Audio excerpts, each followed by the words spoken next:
પ્રકરણ નંબર 6 ભાગીદારી નિવૃત્તિ. આજે આપણે અભ્યાસ કરીશું LBW. LBWનું પ્રમાણ છે 2:2:1. 31/3/16ના રોજ નીચે મુજબ પાકું સર્વ્યું છે. મૂડી ખાતામાં LBW સામાન્ય અનામત, લેણદાર, ખર્ચા ચૂકવવાના બાકી, પાઘડી, મકાન, દેવાદાર, સ્ટોક અને રોકડ. આટલી માહિતી પાકા સરવૈયાની છે. બીજી માહિતી આપણને એવી આપી છે 1/4/16ના રોજ W નિવૃત્ત થાય છે. મકાનની બજાર કિંમત 50,000 છે, તો મકાન ઉપર ટીક કરીશું. સ્ટોક ચોપડે કિંમત તેની પડતર કિંમત કરતાં 10% વધારે બતાવે છે, એટલે સ્ટોક ટીક કરશું. ડબલ્યુના અંગત ખર્ચના ચૂકવેલ 500 નફા નુકસાન ખાતે ઉધારેલ છે, એટલે ડબલ્યુનો પોતાનો અંગત ખર્ચ હતો ભૂલથી પેઢીમાં લખાઈ ગયો છે. પેઢીની પાઘડીનું મૂલ્યાંકન 80,000, એટલે LBW ત્રણેય ભાગીદારોની પાઘડી 80,000 છે. ડબલ્યુના નફાના ભાગ પૈકી 5/40 અને L અને 3/40 ભાગ બીને. આવું પ્રમાણ આપણે આગળ EMIના દાખલામાં શોધ્યું, તો અહીંયા આપણે શોધેલું તૈયાર છે. જો રકમમાં નવા નફા નુકસાનનું પ્રમાણ આપણે કહીએ તો ખાલી આ પ્લસ જ કરવાનું રહેશે, અને 5 અને 3 જે આપ્યા છે આપણા માટે લાભનું થશે, જેનાથી પાઘડી વેચી શકાય. ડબલ્યુને ચૂકવવાપાત્ર રકમ રોકડમાં ચૂકવી દેવી. જે રકમ L અને B એવી રીતે રોકડમાં લાવશે જેથી તેમની મૂડી નવા નફા નુકસાનના પ્રમાણમાં રહે. એટલે ડબલ્યુ જરૂર નથી, એના પૈસા એને આપી દેવાના છે. એટલે જે પણ રૂપિયા ચૂકવવાના થશે એ જૂના ભાગીદાર એટલે L અને B ચૂકવશે. એમાં આપણે સમજતા જઈએ. તો આપણા જોડે જે બે ભાગીદાર છે તો મેં અહીંયા પ્રમાણ લખેલું છે, Lનું 2 Bનું 2 અને W. તો W નામનો ભાગીદાર આપણા માટે નિવૃત્ત થાય છે આ રીતે. નફાના ભાગ પૈકી 5:3 આપેલું છે, અને મેં જે અહીંયા લખેલું છે નવું નફા નુકસાનનું પ્રમાણ શોધવું હોય તો એના માટે શું કરી શકાય, આ એની સૂચના છે.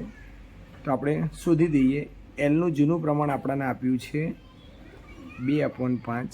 લાભનું પ્રમાણ તૈયાર છે 5/40. તો પહેલાંવાળા પદને તમારે 8 વડે ગુણવા પડે, તો 8 દુ 16 અને 5, તો નવું પ્રમાણ મળશે 21/40.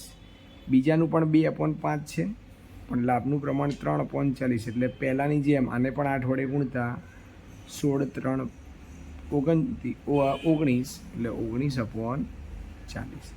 તો નવું પ્રમાણ આવ્યું 21/19નું. આ આપણા માટે નવું પ્રમાણ. આટલી માહિતી આમાં છે. પાઘડીની ગણતરી કરી લઈએ. પાઘડી શું કહે છે, તો પેઢીની પાઘડી આપણને આપી છે 80,000.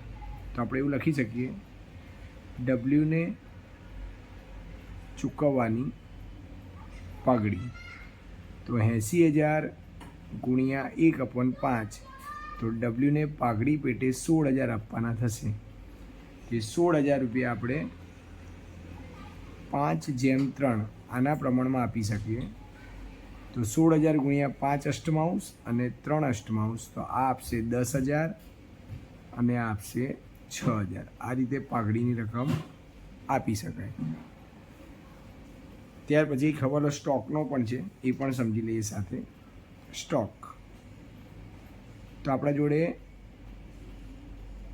બજાર કિંમત અને મૂળ કિંમત. તો મૂળ કિંમત તો આપણે જાણીએ 100 હોય છે, 10% વધુ બતાવી છે, તો 100માં 10% ઉમેરી એટલે 110 થાય. તો અત્યારે આપણાને બજાર કિંમત પાકા સર્વેમાં 5500 આપી છે, તો 5500 ગુણ્યા 100 ભાગ્યા 110, તો સ્ટોકની મૂળ કિંમત હશે કેટલી? 5,000 હશે. આ રીતે. ચલો આપણે આગળ દાખલાની શરૂઆત કરીએ. જેમ સમજતા ગયા છે એ રીતે સમજતા જઈએ. તો L, B અને W. તો Lની મૂડી છે આપણા જોડે 20,000, 12,500 અને 5,000. ત્યાર પછી આપણને આપ્યું છે સામાન્ય અનામત. સામાન્ય અનામત 5,000 છે, એટલે 2:1, એટલે પહેલાને 2,000, બીજાને 2,000 અને ત્રીજાને 1,000. લેણદાર અને ખર્ચા ચૂકવવાના બાકી, તો લેણદારો પર હવાલો નથી 20,000. ખર્ચા ચૂકવવાના બાકી એના પર પણ હવાલો નથી, એટલે જ્યાં હતું ત્યાંનું ત્યાં 3,000. આ જ રીતે હવે મિલકત લેણા બાજુ પાઘડી આપી 8,000, તો એ વેચાશે પાઘડી 8,000 ગુણ્યા 2/5, એવી રીતે 3200, 3200 અને 1600.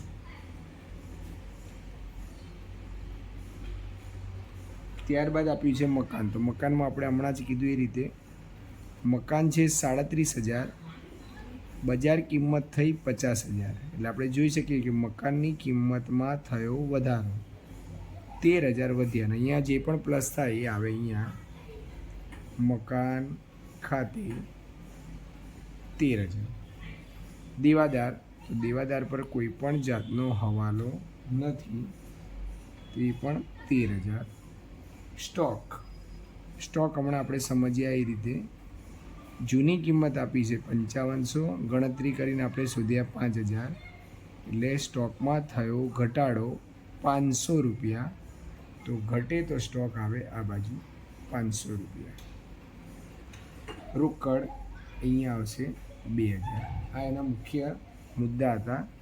હવે આપણે જાણીએ ડબલ્યુને અંગત ખર્ચના. તો ડબલ્યુનો અંગત ખર્ચ તો અહીંયા લખાશે ડબલ્યુના મૂડી ખાતે. તો કેટલા રૂપિયાની વાત ચાલે છે? 500 રૂપિયાની. આની એન્ટ્રી કરવાનું. આની એન્ટ્રી થઈ ગયા પુનઃ મૂલ્યાંકન ખાતે. તો ડબલ્યુના ખાનામાં લખવાના 500. આ રીતે આટલી માહિતી સમજ પડવી જોઈએ.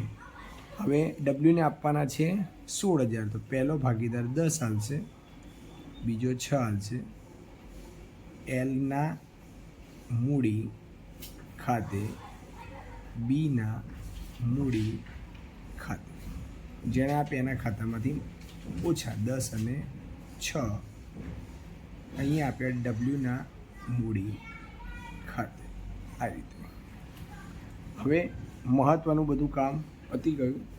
તો જે છે હવે છેલ્લા હવાલા તરફ જવાનું છે. ડબલ્યુને પૈસા ચૂકવવાના હોવાથી આપણે એમનો સરવાળો કરવો પડશે. તો અહીંયાનો સરવાળો થાય છે 13,500. આ બાજુ પણ 13,500, એમાંથી 500 જાય એટલે 13,000 રૂપિયા આપણો આવ્યો નફો. પુનઃ મૂલ્યાંકનનો નફો. તો પુનઃ મૂલ્યાંકનનો નફો 13,000. LBW 13,000ને 2:1 પ્રમાણમાં વેચતા આપણા જોડે આવશે 5200 અને 2600. પ્રમાણ શું હતું? 2:1. એને લાવો આવી રીતે પુનઃ મૂલ્યાંકનનો નફો 5200 અને 2600. હવે જે ડબલ્યુ નિવૃત્ત થાય છે એનું ટોટલ કરીએ. 5 ને 6, 6 ને 10, 16, 6 22, 24,600 સરવાળો આપણી જોડે થાય છે. 24,600માંથી જે પણ એમનું રકમ બાકી હશે આઉટસ્ટેન્ડિંગ માઇનસ કરીએ. 2,100 રૂપિયા બાદ થતાં આપણે એમને 22,500 રૂપિયા આપવાના આવે છે. તો છેલ્લા વાલામાં આપણે લખેલું છે ચૂકવી જ દેવાના છે. તો હું આપી દઉં છું ડબલ્યુના મૂડી ખાતે 22,500. હવે આ હવાલો સમજવાનો છે. ડબલ્યુને ચૂકવવા પાત્ર રકમ, જે રકમ એલ અને બી, એટલે એલ અને બીને લાવવાના છે. એલ અને બી એવી રીતે રોકડમાં રકમ લાવશે જેથી એનો મતલબ આ જે 22,500 છે ને, તો આ બંને પણ ભેગા થઈને 22,500 રૂપિયા લાવશે. બરાબર? તો ત્યાં આપણે લખી દઈએ એલના મૂડી ખાતે અને બીના મૂડી ખાતે. એલના મૂડી ખાતે અને બીના ખબર નથી, પણ બંને ભેગા થઈને 22,500 લાવશે એટલું આપણે જાણીએ છીએ. તો પહેલાં રોકડ ખાતું બંધ કરવું પડશે. આનો સરવાળો થયો 24,500, 22,500 જાય એટલે અહીંયા 2,000 વધે છે. આ 2,000 આપણને ખબર છે આપણી રોકડ સિલક કહેવાય 2,000. તો આપણે જાણીએ મિલકત લેણા ક્યારે બંધ થાય? જ્યારે રોકડ સિલક આવી જાય. તો હવે રોકડ સિલકમાં એન્ટ્રી તમારી આવી ગઈ હોય તો મિલકત લેણાનો સરવાળો થયો 70. 70માંથી 23 જાય તો 47,000 વધે. હવે આ 21:19નું પ્રમાણ આપણાને અહીંયા કામ કરશે, જે આપણું પ્રમાણ છે. તો 47,000ને 21:19 પ્રમાણમાં વેચો તો 24,675 એલને મળશે, 22,325 બીને મળશે. આ રકમ લાવવાની તમારે અહીંયા 24,675 22,325. હવે આપણે ખબર પડશે તો રોકડ અહીંથી આપણને મળશે એટલે પહેલાં સરવાળો કરવાનો એનો ઊભો, તો એલનો ઉધાર બાજુનો સરવાળો થાય છે 37,875 અને બાજુવાળાનો થશે એટલે બીનો 31,525. 37,875 31,525 એમાંથી બાદ કરતાં 1 2 22 અને 5,200 બાદ કરો એટલે આપણા હાથમાં આવશે 10,675. આટલા રૂપિયા ઘટશે, આમને લાવવાના તો 10,675. 31,525માંથી 3 રકમ બાદ કરતાં 11,825 11,825 તો 11,825 આ બંને ટોટલ 22,500 થાય. એ ડબલ્યુને ચૂકવવા પાત્ર રકમ આવી રીતે ચૂકવી એલ અને બી પોતાની મૂડી નવા નફા નુકસાનના પ્રમાણમાં રહે એવી રીતે રોકડ લાવશે. દર ફેર આપણે બાકી આગળ લઈ ગયા પછી આમ જઈએ છીએ, પણ આ થોડા આઈએમપી દાખલા હોવાથી આવી રીતે ગણતરી થાય છે. તો નેક્સ્ટ આપણે હવે દાખલા નંબર 14માં મળીશું. Thank you.